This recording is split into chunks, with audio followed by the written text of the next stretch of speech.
Kejadian 36 ayat 1 sampai 43. Demikian firman Tuhan.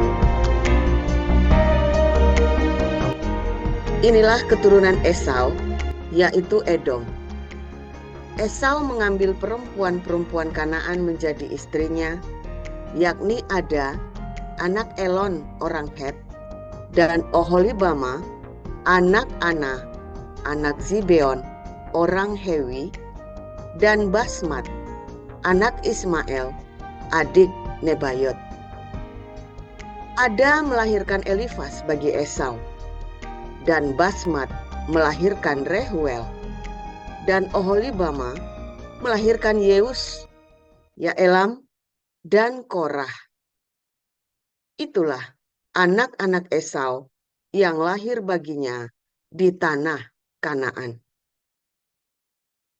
Esau membawa istri-istrinya, anak-anaknya lelaki dan perempuan, dan semua orang yang ada di rumahnya, ternaknya, segala hewannya, dan segala harta bendanya yang telah diperolehnya di tanah Kanaan. Lalu pergilah ia ke negeri lain, dan ia meninggalkan Yakub, adiknya itu. Sebab harta milik mereka terlalu banyak, sehingga mereka tidak dapat tinggal bersama-sama, dan negeri penumpangan mereka tidak dapat memuat mereka karena banyaknya ternak mereka itu. Maka menetaplah Esau di pegunungan Seir. Esau itulah Edom.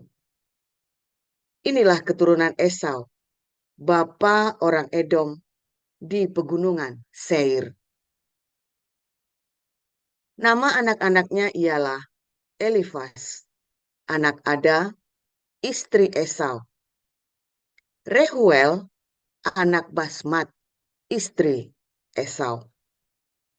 Anak-anak Elifas ialah Teman, Omar, Zefo, Gaetam, dan Kenas.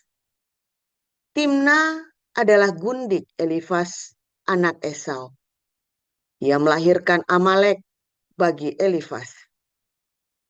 Itulah cucu-cucu Ada, istri Esau.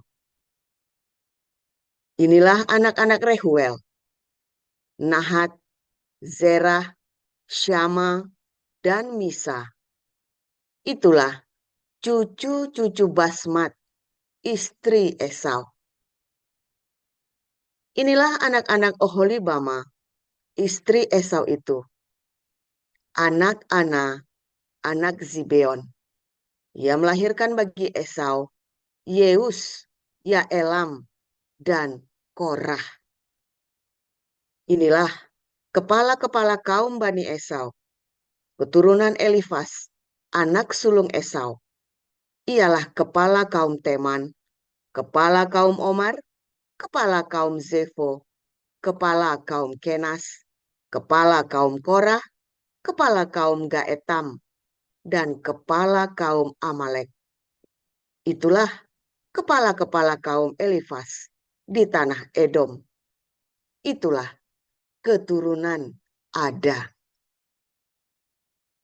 Inilah keturunan Rehuel, anak Esau, kepala kaum Nahat, kepala kaum Zerah, kepala kaum Syama, dan kepala kaum Miza. Itulah kepala-kepala kaum Rehuel di tanah Edom. Itulah keturunan Basmat, istri Esau. Inilah keturunan Oholibama, istri Esau. Kepala kaum Yeus, kepala kaum Yaelam, kepala kaum Korah.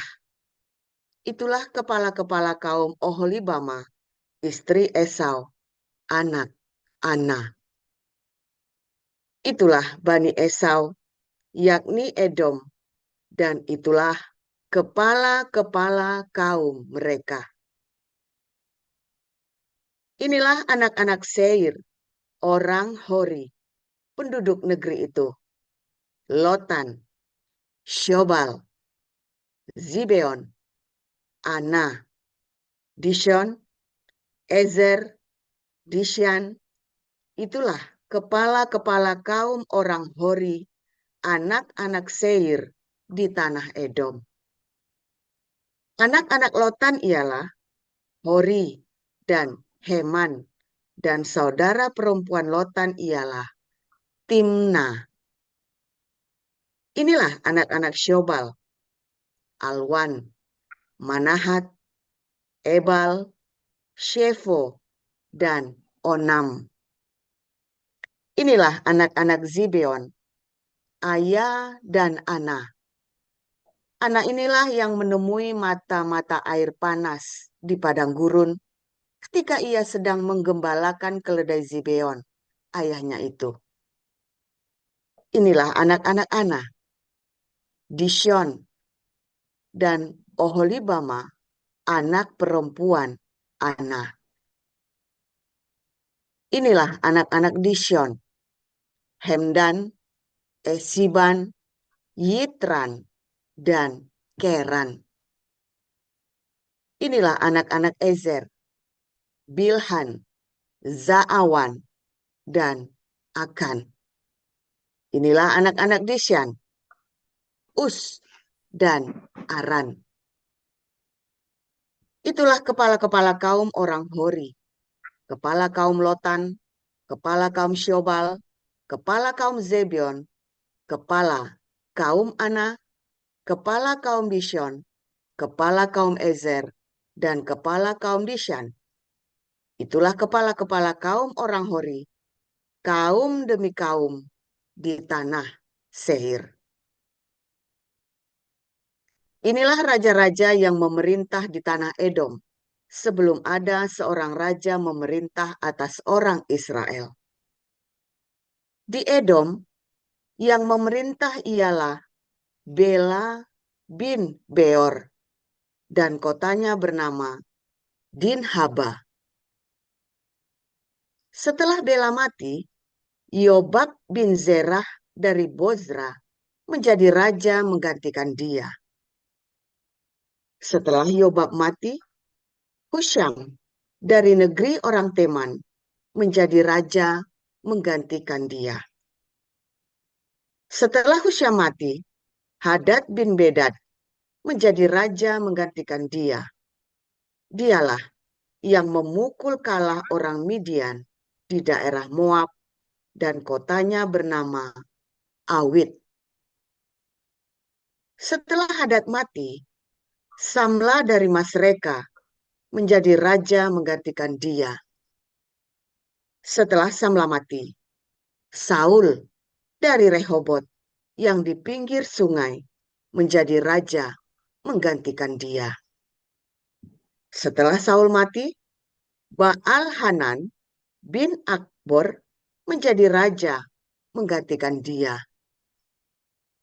Setelah Baal-Hanan bin Akbor mati, Hadar menjadi raja menggantikan dia.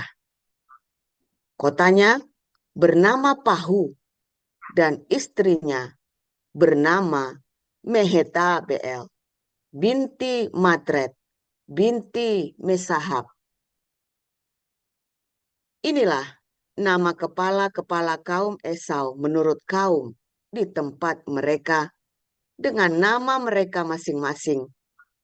Kepala kaum Timna, kepala kaum Alwa, kepala kaum Yetet, kepala kaum Oholibama, kepala kaum Ela, kepala kaum Pinon, kepala kaum Kenas, kepala kaum Teman, kepala kaum Mibzar, kepala kaum Magdiel, dan kepala kaum Iram.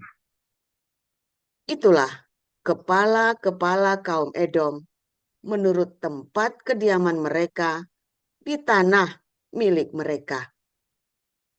Edom ialah Esau, bapa orang Edom. Ibrani pasal 12. Beginilah pembacaan kebenaran firman Tuhan.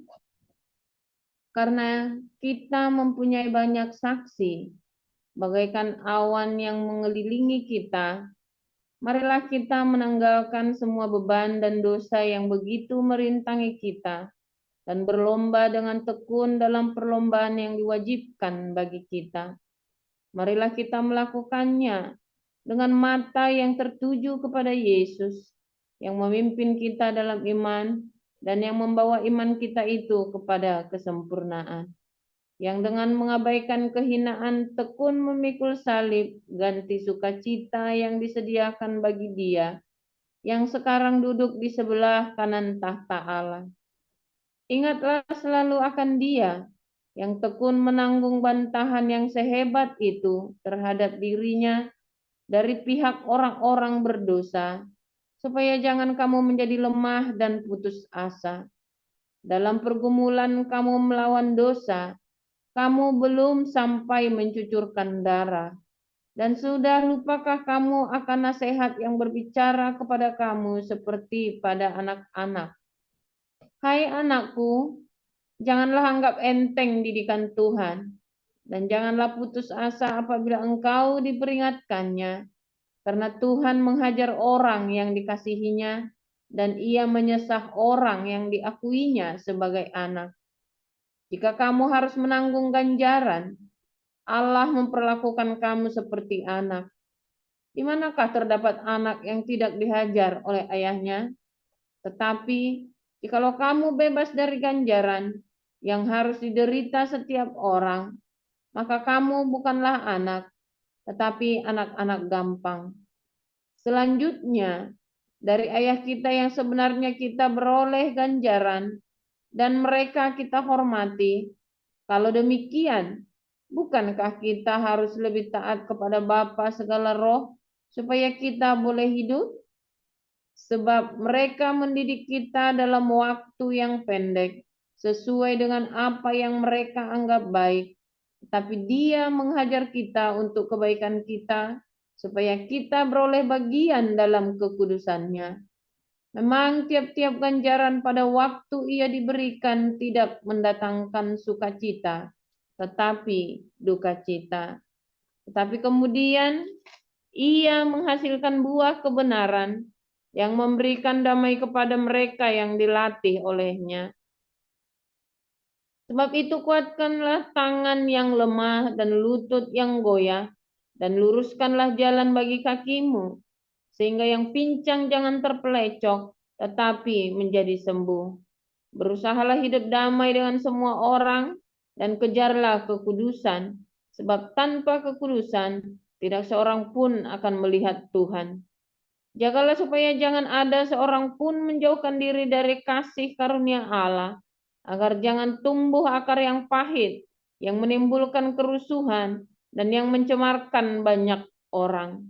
Janganlah ada orang yang menjadi cabul atau yang mempunyai nafsu yang rendah seperti Esau, yang menjual hak kesulungannya untuk sepiring makanan. Sebab kamu tahu bahwa kemudian ketika ia hendak menerima berkat itu, ia ditolak sebab ia tidak beroleh kesempatan untuk memperbaiki kesalahannya, sekalipun ia mencarinya dengan mencucurkan air mata. Sebab kamu tidak datang kepada gunung yang dapat disentuh, dan api yang menyala-nyala, kepada kekelaman, kegelapan, dan angin badai, kepada bunyi sangkakala dan bunyi suara yang membuat mereka yang mendengarnya memohon, supaya jangan lagi berbicara kepada mereka, sebab mereka tidak tahan mendengar perintah ini. Bahkan jika binatang pun yang menyentuh gunung, ia harus dilempari dengan batu. Dan sangat mengerikan pemandangan itu, sehingga Musa berkata, "Aku sangat ketakutan dan sangat gemetar, tetapi kamu sudah datang ke Bukit Sion, ke kota Allah yang hidup, Yerusalem surgawi, dan kepada beribu-ribu malaikat, suatu kumpulan yang meriah, dan kepada jemaat anak-anak sulung yang namanya terdaftar di surga, dan kepada Allah yang menghakimi semua orang, dan kepada roh-roh orang-orang benar yang telah menjadi sempurna, dan kepada Yesus, pengantara perjanjian baru, dan kepada darah pemercikan yang berbicara lebih kuat daripada darah Habel. Jagalah supaya kamu jangan menolak Dia yang berfirman. Sebab jikalau mereka yang menolak Dia yang menyampaikan firman Allah di bumi tidak luput, apalagi kita. Jika kita berpaling dari Dia yang berbicara dari sorga, waktu itu suaranya menggoncangkan bumi, tetapi sekarang Ia memberikan janji, satu kali lagi Aku akan menggoncangkan bukan hanya bumi saja, melainkan langit juga. Ungkapan satu kali lagi menunjuk kepada perubahan pada apa yang dapat digoncangkan, karena ia dijadikan supaya tinggal tetap apa yang tidak tergoncangkan. Jadi, karena kita menerima kerajaan yang tidak tergoncangkan, marilah kita mengucap syukur dan beribadah kepada Allah menurut cara yang berkenan kepadanya dengan hormat dan takut. Sebab Allah kita adalah api yang menghanguskan. Haleluya, firman Tuhan selalu baru setiap hari bagi kita semua yang menanti-nantikan Tuhan, saudara ya. Dengan apa saudara? Dengan penguasaan diri, ya. Kalau nanti-nantikan Tuhan itu jangan kalap, saudara ya. Kami mengalami waktu kami baru dipulihkan itu, saya menanti-nantikan Tuhan itu dengan kalap, ya. Karena masih panas hati ini, saudara ya. Masih ada dendam, masih ada kemarahan, masih ada beruntel ya. Tidak puas, nggak ada orang puas, saudara ya. Orang disakiti kok, nggak ada yang puas. Orang dikecewakan, dikhianati kok, siapa yang puas? Didiamkan, ampuni, ampuni gundul peang, ampuni gundul peang. Iya nggak? Ampuni, ampuni gundulmu peang, ampuni. Kalau bisa ketemu sekarang, tak apain, udah saudara ya. Nggak perlu ketemu ya kan? Itu yang suaminya dibawa sama wewe gombel. Kalau ketemu wewe gombelnya, kalau perlu kasih cabe itu ya, Madam Janet itu yang paling pedes itu ya, yang semeletnya itu nggak hilang-hilang itu. Kasih Madam Janet yang semeletnya itu kupikir sampai keluar asapnya itu. Apalagi lagi musim dingin gini ya, minus minus 6. Sampai keluar asapnya itu lemak Madam Janet itu. Aduh, puas dunia peang ya saudara ya. Tapi masalahnya harus lepaskan. Jangan, aduh saudara ya, kalau Anda mengerti yang namanya melepaskan, ya, aduh itu hal yang sakit. Tapi sebetulnya ketika melepaskan, tahun-tahun berikut hidupmu akan penuh dengan kemenangan. Kamu melepaskan hari ini, semua dendammu, semua sakit hatimu, semua kemarahanmu, semua kejengkelanmu, kamu lepaskan hari ini, tahun-tahun berikut hidupmu itu enteng, ringan. Kamu sekarang tidak mau lepas, tahun-tahun berikut hidupmu akan makin berat, saudara. Makin payah, berat, karena beban itu 40 lipat. Makin kamu tidak lepaskan, kayak tumor ya, makin tumbuh, makin tumbuh, makin tumbuh. Kalau kamu lepaskan sekarang, tahun-tahun ke depan hidupmu akan mudah. Dibuka jalan semua yang baru bagimu, saudara. Makanya saya dari dulu nggak pernah mau berebut, ya. Bahkan pelayanan ya, waktu saya di Betani dulu, saya digajluk sama orang banyak itu, tak lepas, saudara. Nggak mau berebut, saudara. Tuhan selalu buka yang baru. Asal jangan sakit hati. Kalau sakit hati ya nggak bisa dibuka yang baru. Karena saya polos, nggak sakit hati, Tuhan malah bela. Buka yang baru. Lalu orang-orang yang ngendogi itu gimana, saudara? Ya 20 tahun sampai sekarang nggak hasil apa-apa. Kita sudah bikin musik-musik yang bagus-bagus. Kita sudah bikin macam-macam. Ya seperti yang saya idekan, padahal kita dengan segala keterbatasan loh. Kita sudah bikin macam-macam. Orang-orang ini ya nggak jadi. Sebenarnya memang dasarnya, ya maaf Pak, ya memang tidak kapabilitasnya memang kurang. Memang nggak punya kapasitas, tidak punya kapabilitas orangnya. Kenapa nggak punya kapabilitas? Karena dia sendiri tidak mau mengembangkan dirinya. Dia sudah cukup begini saja. Gitu ya. Sedangkan banyak orang yang terus, saya masih muda kok, saya masih mau belajar, saya masih ya saudara. Akhirnya orang-orang ini ya mandek, saudara ya. Mandek. dengan dimodalin begitu rupa, ya, dimodalin ya sama, waduh, saudara, gembala kami dulu di Betani itu orang luar biasa sekali, saudara ya. Kamu mau berapa? Mau uang berapa? Saya mau begini-begini, dimodalin, saudara, sekuatnya kamu berkarya, saudara. Jian tenang, saudara ya. Saya belajar dari beliau. Makanya di komunitas ini, ya, kalau kamu mau berkembang, kita kan uang ada, bukan uang saya, uang kita. Saya hanya memutuskan untuk memanage buat apa. Karena saya the man of vision. Man of vision, orang yang punya visi, saudara. Saya leader. Itulah bedanya leader dengan manajer. Saya seorang leader, saudara. Saya naik ke pohon yang tinggi dan saya lihat. Ya, Anda baca bukunya Ralph Mahoney. Apa bedanya manajer dengan leader? Ya, yang ikut kelas apostolik pernah diajarin ya. Kecuali saya lupa, kelewat bagian itu. Bedanya leader dengan manajer. Manajer itu ngatur-ngatur administrasi. Leader itu dia naik ke pohon yang tinggi, dia lihat. Oke, kita mau ke sana. Saya adalah leader, saudara ya. Kita mau ke sana. Begitu kita ke sana, apapun administrasi itu harus dibikin untuk ke sana. Bukan bos, bukan. Sering salah sangka orang-orang Dursila, ya, orang-orang Dursila itu suka sering salah sangka, wah, bisa ngatur itu bos ini gini, kamu luar nih ya, kayak ingin panik orang, kamu ini siapa, ya, kamu ini Isai anak Daud, katanya orang-orang Isai dilempari batu Daudnya kan, kamu ini Daud anak Isai, kamu itu siapa, mau sok-sokan jadi pemimpin kami, ya Musa ya saudara, dilemparin, dikasih Musa itu leader, begitu, yuk kita mau ke sana. Gundulmu peang, contohnya ke sana mana, ke sana mana, nggak bisa ngomong karena mereka 400 tahun jadi budak. Musa kejar sama Firaun, kemudian dia lihat tanah yang permai, dia sampai melihat tanah Kanaan. Ya kan, nggak mungkin Musa nggak pernah ke Kanaan, nggak mungkin, saudara ya. 40 tahun masuk cuman angker kumba di tanah Midian, nggak mungkin, saudara. Apalagi dia seorang terpelajar. Ya, dia sarjana di Mesir kan. Zaman itu Mesir pendidikannya paling tinggi di seluruh dunia zaman itu, dan Musa mendapat pendidikan yang terhebat di seluruh dunia.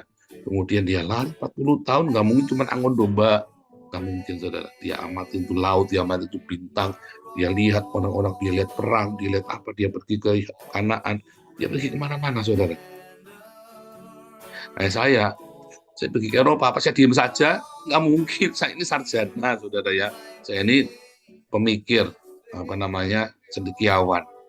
Maka ketika saya sampai Eropa, saya keliling seluruh Eropa, saya lihat, itu otomatis sudah terbentuk analytical thinking itu. Itulah suara kenabian. Ya. Suara kenabian itu, proses kenabian itu dibangun dari analytical thinking. Makanya semua nabi itu sekolah. Kecuali nabinya sono. Nggak sekolah ucuk-ucuk, asal kentut, jadi nabi, saudara ya. Semua nabi-nabi di dalam Alkitab Yahudi itu, bahkan para rasul semua sekolah, saudara. Anda jangan ngarep-ngarep, kalau udah sekolah jangan ngarep-ngarep jadi nabi, jangan ngarep-ngarep jadi Tuhan, pakailah aku sekalipun aku hanya lulusan SD. Kenapa kamu udah sekolah? Anggap nggak, saudara? Kamu sekolah. Kalau kamu cuma lelesan SD, dagang saja.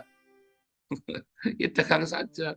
Kamu dipakai Tuhan, kamu cuma leles satu, Tuhan pakai, kamu jadi ngaco kamu nanti di gereja, saudara. Ngaco, kamu cuma lulusan SD. Di gereja ini kan komunitas dengan berbagai strata sosial. Akhirnya mereka tuh dibawa kepada kebodohanmu yang cuma lulusan SD itu. Maaf, saya tidak meremehkan Anda yang lulusan SD ya. Tetapi sekolah itu penting, saudara ya. Sungguh sekolah itu penting. Katanya Bob Sadino, wah itu yang sekolah-sekolah itu malah nggak jadi karyawan. Kamu jangan sekolah. Itu satu Bob Sadino dari 200 juta orang Indonesia. Kamu kalau ngikutin Bob Sadino, kere kamu, saudara. Hanya satu dari sekian ratus juta orang yang kayak Bob Sadino. Kasih tahu kamu rahasianya, kesalahannya Bob Sadino. Salah fatal itu Bob Sadino tuh ya. Menyesatkan banyak orang Indonesia, akhirnya pada nggak mau sekolah. Goblok. Pada nggak mau sekolah terus belajar agama. Edan tambah edan, saudara. Esau ini adalah seorang yang tidak mau belajar. Yakub ini orang yang tenang. Dia pembelajar. Dia ngamatin. Ya, bedanya Yakub dengan Esau ya. Kalau Anda baca di dalam Targum, ya Yakub ini orang yang suka belajar. Esau ini orang yang suka apa, saudara? Jelang-jelangan kemana-mana. Yang penting badan saya gede, saya hebat, saya gesit.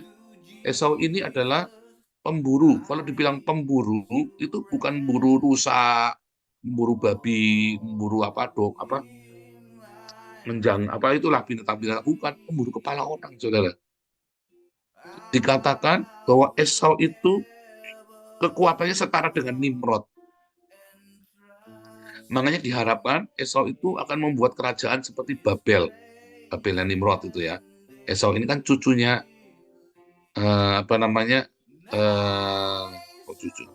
cucunya Abraham. Diharapkan bisa seperti Nimrod, saudara.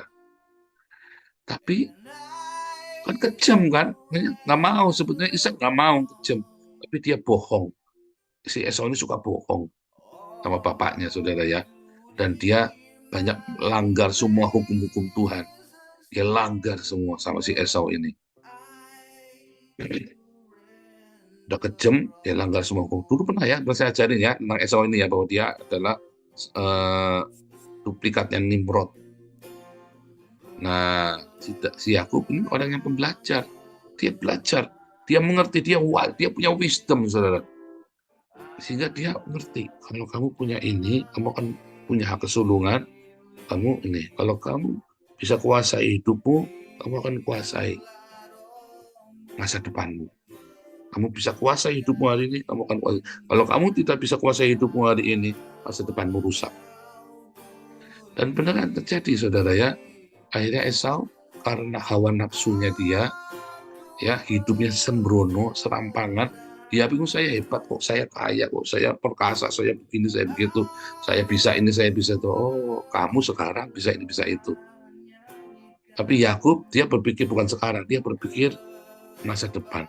Dia tata hidupnya dari sekarang dengan kedisiplinan dan belajar. Dia tahu nggak bisa jadi pemburu, saya harus menggembalakan. Saya harus jadi gembala supaya saya punya stok. Ya, supaya saya punya persediaan. Esau, pokoknya saya rampok sana rampok sini, gampang. Zaman itu ada 2 jenis, ya saudara ya. Ada 3 jenis pekerjaan. Satu, pekerjaan rampok, ya. Seluruh daerahnya Esau, mulai dari Midian sampai ke Mesopotamia Barat, itu adalah perampok semua. Orang Midian, orang Amalek, orang Ismail, itu jadi perampok semua itu ya. Itu jadi begal. Orang-orang Nabatean itu jadi begal. Memang itu pekerjaannya begal. Kedua, pekerjaannya adalah sebagai petani pengembala. Mereka produksi sendiri, tidak mau tergantung sama orang lain. Yang ketiga, dia pedagang keliling. Ya, dari ujung Jazirah Arab, dari Yaman, ya dulu dari Seba, ya namanya Seba Dedan, sampai ke Mesir untuk Frankenstein, ya. Frankenstein itu rempah-rempah, garam, emas, gitu ya. Ya, itu 3 mata pencaharian mereka, saudara itu. Dan para pedagang Frankenstein ini sering dibegal di daerahnya Esau, saudara ya. Ismail semua bergabung jadi satu. Dan mereka adalah orang-orang yang pikirannya pendek, sumbu pendek, pikirannya pendek. Ya, pikirannya pendek sekali, saudara ya. Senggol bacok. Ya. Dan kalau bisa dia kuasai negara. Orang-orang Amalek itu juga sama kan, orang Amalek. Kan sama kan, tinggal di daerah sana. Orang Moab, orang Amon, itu begal semua itu, saudara. Ya, tetapi orang-orang Israel itu adalah orang-orang peternak. Dilatih dari zaman Mesir. Di Mesir mereka kerjanya cuma ternak, saudara. Lalu dipaksa untuk membangun bangunan. Makanya ketika mereka masuk ke tanah Kanaan, mereka kemudian bisa membangun dengan cepat karena mereka terbiasa membangun bangunan, dan mereka terbiasa untuk dilatih untuk menjadi peternak, ya. Sementara di padang gurun 40 tahun mereka diajarin perang, cuma latihan perang.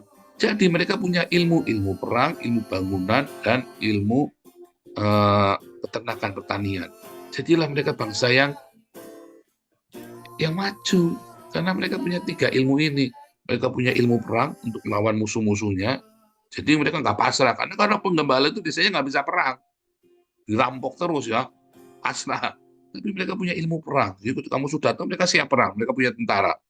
Mereka mengembalakan dengan sukses, dan mereka bisa membangun bangunannya, rumah-rumahnya itu, saudara. Dia tata hidupnya dengan rapi, saudara.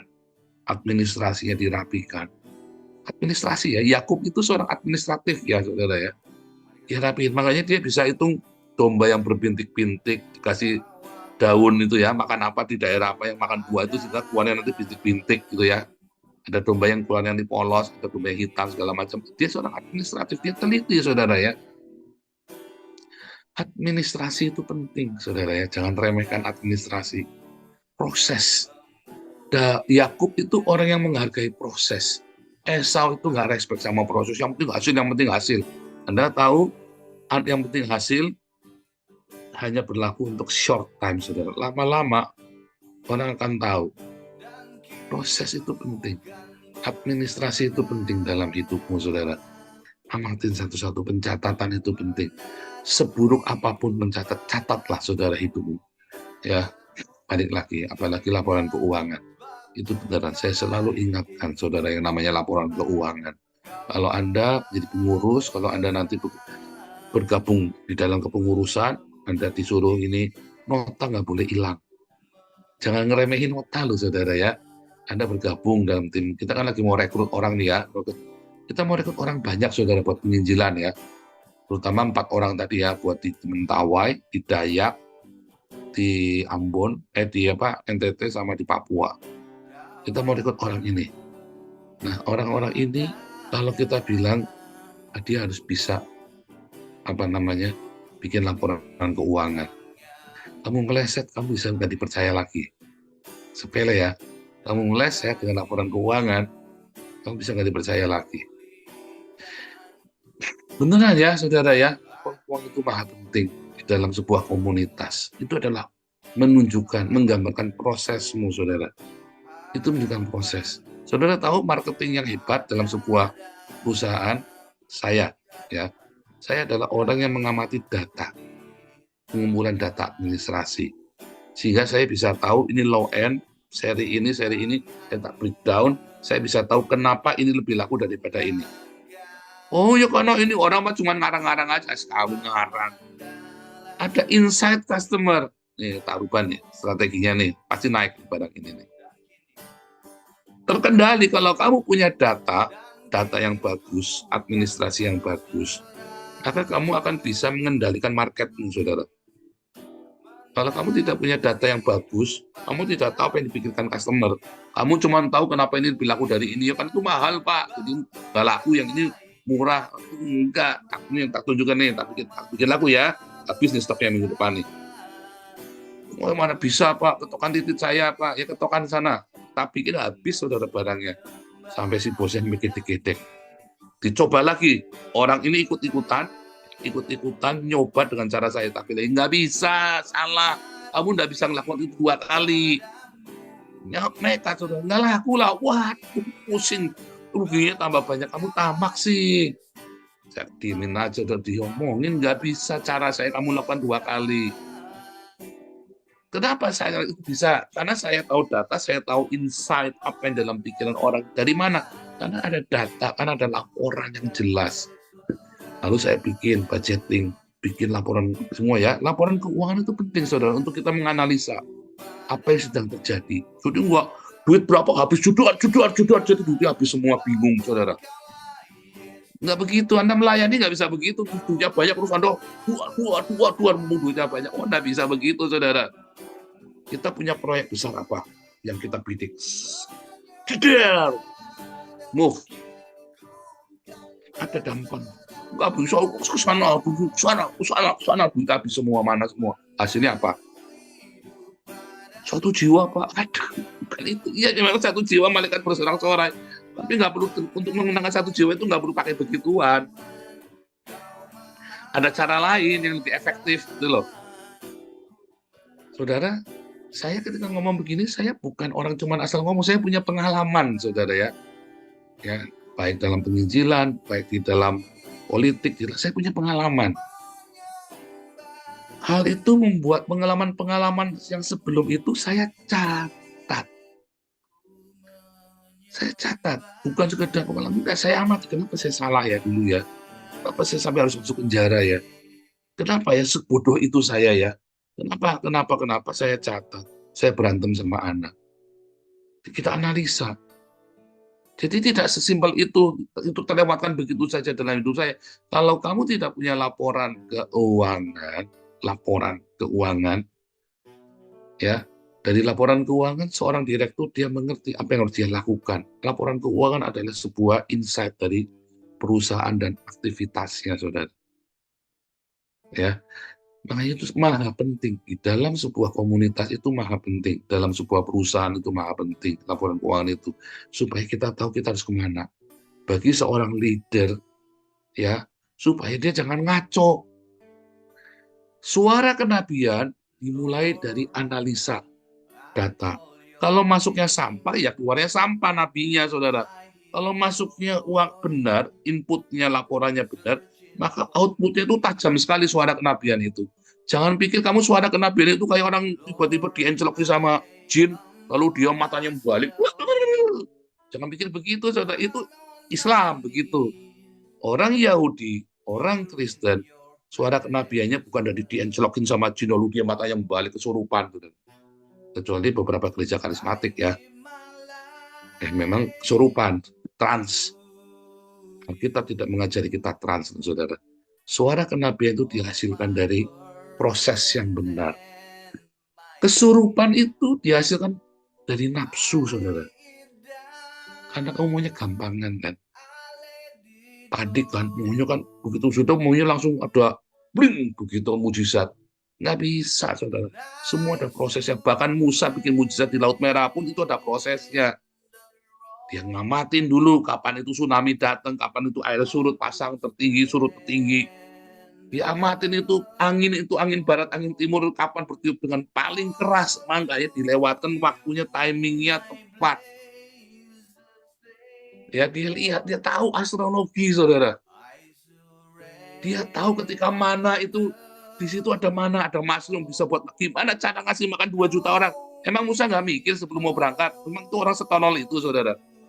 Saya saja, kita saja kalau mau pergi, yuk kita mau tur ke Israel. Kita hitung budgetnya berapa di sana, makannya di mana, kita mau berhentinya di mana, kita ngasih makan orang sekian, restorannya di mana, kita mesti berhenti, cateringnya pakai mana. Cuman mau ngajak orang 30 saja, kita mikirnya segitu panjang, saudara, persiapannya. Apalagi ini mau ngajak 2 juta orang pergi. Anda mau cara ngasih makan 2 juta orang di padang gurun gimana coba? Musa tahu kita kan ada hujan mana itu, mana mushroom itu ya. Kalau saya bilang itu mana itu mushroom, ada karbohidratnya di situ, saudara. Itu yang mereka butuhkan, sukrosa dari mushroom itu, saudara. Makanya nggak bisa ngirit, karena mushroom itu kan sehari panen udah besok busuk. Ya kan? Musa sudah survei semua itu, nggak mungkin nggak survei, saudara. Nggak ada yang ujuk-ujuk. Saudara, jangan percaya pendeta cita yang ujuk-ujuk begitu, saudara. Jangan percaya, itu pendeta karismatik. Akhirnya kamu kecewa nanti. Mujizat Tuhan selalu dilewati dengan proses. Terakhir, contoh, waktu dikatakan ya bahwa Abraham mengorbankan Ishak, percaya karena Allah sanggup menghidupkan orang mati. Abraham itu sudah melewati, dia suruh Ishak pergi ke padang gurun, memang mau dikasih mati loh sama Abraham, biar mati. Tetapi nggak mati loh, dan sempat mati. Mereka sudah sekarat, tapi Tuhan tolong, saudara. Makanya waktu disuruh mengorbankan Ishak, Abraham percaya bahwa Allah bisa menghidupkan yang mati. Ada proses iman sebelumnya, ada pengalaman. Kalau Anda mau yang ujuk-ujuk, itu hawa nafsu. Iman dengan hawa nafsu, saudara. Dan biasanya kamu akan hancur-hancuran. Ayo jujur, Anda ngalamin, banyak yang ngalamin kan, iman-imannya orang karismatik kan, yang pengennya kan instan kan. Nggak bisa, saudara. Proses. Hidupmu diproses. Kalau nggak kamu iman yang instan itu adalah iman yang dipenuhi dengan hawa nafsu, saudara. Dan akan berakhir dengan kamu akan gugur, kamu akan meninggalkan Tuhan, kamu akan marah sama Tuhan. Kamu pikir Tuhan yang salah, padahal kamu yang kurang ajar. Maunya gampangan, top. Ya, belajar ya, proses ya. Laporan keuangan, itu juga proses. Laporan keuanganmu salah, outputnya juga salah, maka bosmu atau leadermu atau pemilik atau siapapun pengambil keputusan akan memutuskan hal yang salah. Jangan juga kontrol, itu proses, saudara ya. Penting ya, jangan kamu dipenuhi hawa nafsu. Itulah Edomit yang maunya instan, ya. Tuhan Yesus memberkati.